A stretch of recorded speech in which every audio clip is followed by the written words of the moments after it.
దినచర్యల పాఠాలు.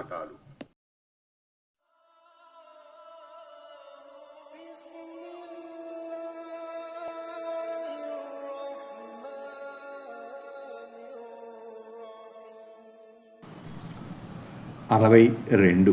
వడ్డీ, దాని నుండి హెచ్చరిక.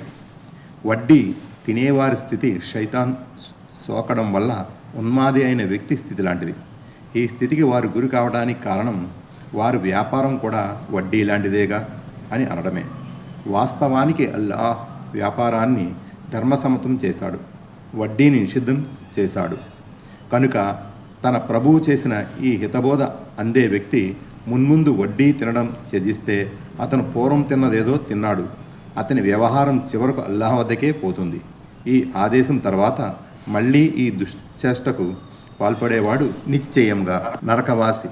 అక్కడ అతడు శాశ్వతంగా ఉంటాడు. అల్లాహ్ వడ్డీని నశింపజేస్తాడు, దాన ధర్మాలను పెంచి అధికం చేస్తాడు. కృతజ్ఞుడు దుష్టుడు అయిన వ్యక్తిని అల్లాహ్ ప్రేమించడు. 2 అల్-బకరా 275, 276.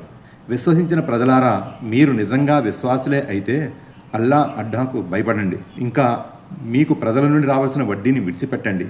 కానీ ఒకవేళ మీరు అలా చెయ్యకపోతే మీపై అల్లాహ్ మరియు ఆయన ప్రవక్త తరపు నుండి యుద్ధ ప్రకటన ఉంది అనే విషయాన్ని తెలుసుకోండి. 2 అల్-బకరా 278, 279. అబూ హురైరా రజియల్లాహు అన్హు ఇలా ఉల్లేఖించారు. ఒకసారి ప్రవక్త సల్లల్లాహు అలైహి వసల్లం అనుచరుల్ని ఉద్దేశించి మిమ్మల్ని సర్వనాశనం చేసే పనులకు దూరంగా ఉండండిని హెచ్చరించారు. ఆ పనులు ఏమిటి ప్రవక్త అని అడిగారు అనుచరులు.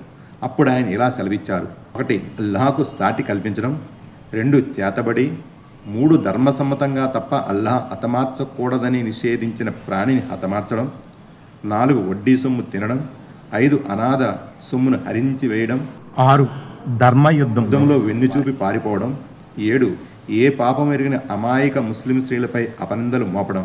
బుఖారీ, ముస్లిం. అబ్దుల్లా బిన్ మస్ఊద్ రజియల్లాహు అన్హు కథనం. వడ్డీ సొమ్ము తినేవాడు, తినిపించినవాడు ఇద్దరిని సల్లల్లాహు అలైహి వసల్లం శపించారు. ముస్లిం. విశేషాలు. 1 చాలా కఠినంగా వడ్డీ నిషేధించబడింది. అది వినాశానికి గురి చేసే మహాపాపాల్లో 1. 2 అది బర్కత్ శుభమును హరింపజేస్తుంది. హఠము సాధించి వడ్డీ తినేవారు అల్లాహ్ ఆయన ప్రవక్త సల్లల్లాహు అలైహి వసల్లంతో యుద్ధానికి సిద్ధమైన వారు అగుదురు. 3 వడ్డీ తినువారు ప్రవక్త సల్లల్లాహు అలైహి వసల్లం నోట శ్రాపగ్రస్తులయ్యారు.